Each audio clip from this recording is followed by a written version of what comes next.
Pegangan, pegangan, pegangan. Hati-hati, udah nggak bagus lagi.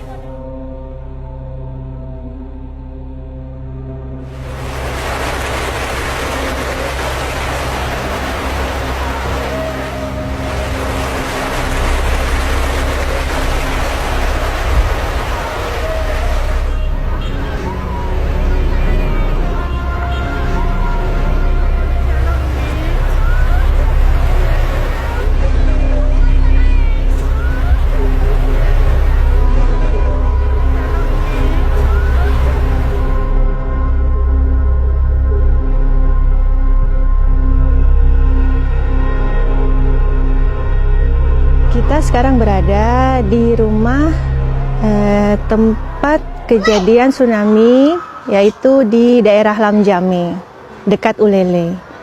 Di rumah inilah saya sempat merekam satu kejadian yang sangat dahsyat, yaitu tsunami yang melanda Aceh dan Sumatera Utara dan juga berdampak ke seluruh negara-negara sekitarnya yang terjadi tahun 2004 lalu.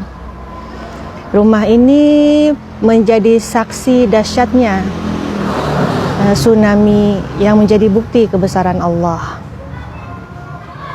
Tsunami ini terjadi pada 26 Desember 2004 lalu, di mana menelan korban jiwa yang sangat banyak, kemudian harta benda dan kehancuran di mana-mana. Saat itu saya sebenarnya saya ke Aceh waktu itu karena ada undangan pernikahan dari keluarga. Jadi saya tinggal di Jakarta, kemudian berapa hari sebelum tsunami saya ke Banda Aceh, itu bersama dengan keluarga besar, kemudian keluarga lainnya juga dari beberapa daerah juga kumpul di sini di Banda Aceh. Sebelum tsunami kita sempat jalan-jalan ke seputaran Banda Aceh, kemudian sempat ke Sabang. Dan selama berada di Aceh, saya selalu merekam segala kejadian. Kebetulan alhamdulillah saya memiliki satu handycam. Waktu itu formatnya mini DV.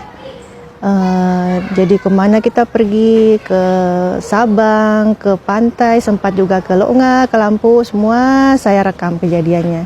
Sehingga saya masih sempat sampai hari ini masih bisa melihat kembali rekaman bagaimana tampakan Banda Aceh sebelum tsunami, demikian juga bagaimana tampaknya kota Sabang waktu itu.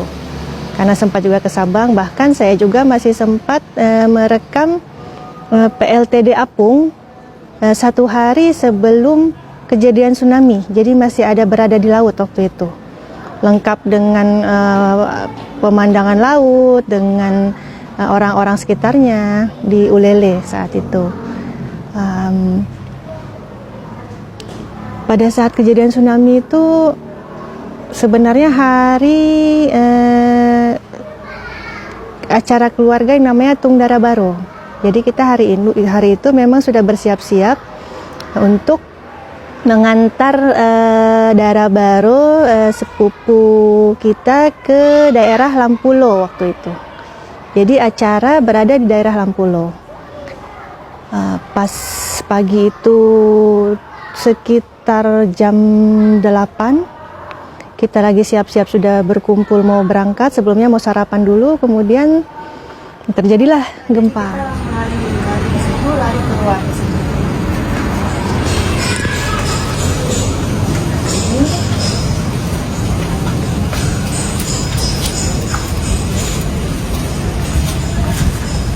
Di sini ini sudah kumpul keluarga-keluarga.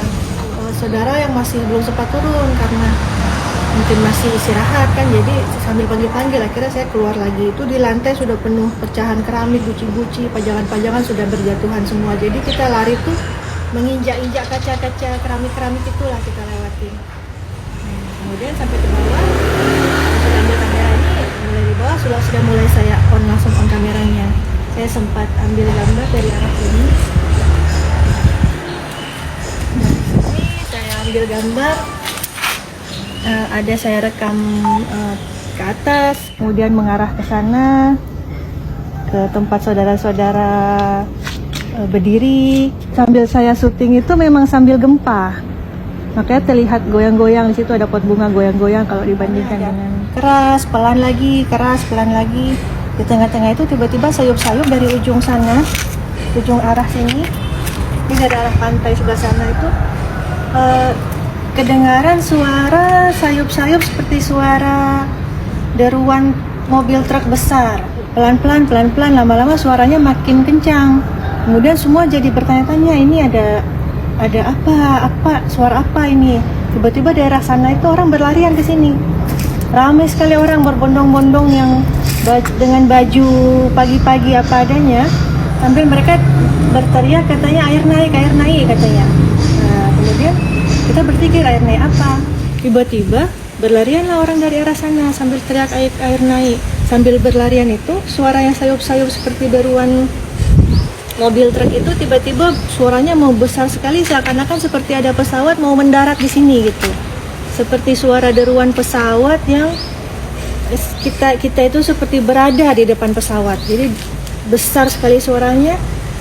Dengar suaranya saja orang-orang itu kaget, shock jadi patung. Akhirnya sambil berlarian orang-orang, sambil suara besar, sambil kebingungan ini apa yang terjadi. Abis saya teriak, naik ke atas gitu. Karena kita punya pengalaman kalau di Papua kalau sudah ada gempa yang besar, kita segera cari tempat yang tinggi, lari ke atas. Tapi pada saat lari ini tidak semua sempat naik ke atas karena kebingungan. Kalau misalnya naik ke atas rumah ini ditakutkan rumahnya roboh, sedangkan kalau tidak naik mau lari pun lari kemana? Karena ini memang kejadiannya di tengah gempa, jadi sambil bergoyang-goyang sambil mau lari, sambil suara yang besar, sambil penuh kepanikan. Jadi berpikir dengan waktu yang sangat cepat. Oke, di sini saya sambil waktu itu pas mau naik saya sudah on and off ya, kameranya sudah off, kemudian lari ke sini ke atas. Keluarga sudah duluan naik semua. Ini semua Lati, semua Abi, semua sudah naik, saudara-saudara sudah naik, termasuk juga beberapa tetangga naik. Saya di sini saya pastikan semua orang sudah naik dulu, jadi saya paling terakhir naik. Waktu saya lagi di sini, saya lihat di sini ada anak-anak kecil yang mereka itu seperti terdiam, terpaku, seperti tidak tahu, kebingungan, seperti hilang kesadaran gitu. Tapi mereka seperti bingung mau apa. Akhirnya saya ambil anak-anak itu, sekitar ada 3 orang anak. Saya ambil kanan kiri gitu, saya gendong, langsung saya bawa naik ke tangga. Setelah ditaruh, saya letakkan anak-anak taruh di atas, saya turun lagi ke sini. Saya berdiri di sini, saya tanya, masih ada orang. Terus saya keluar. Umi saya sudah panggil, tapi panggil mama, putri gitu.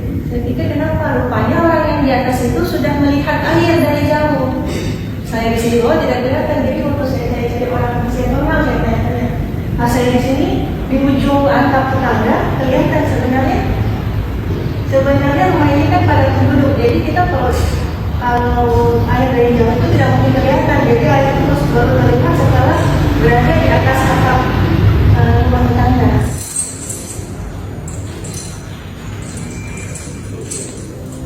Belum sempat naik tangga itu sudah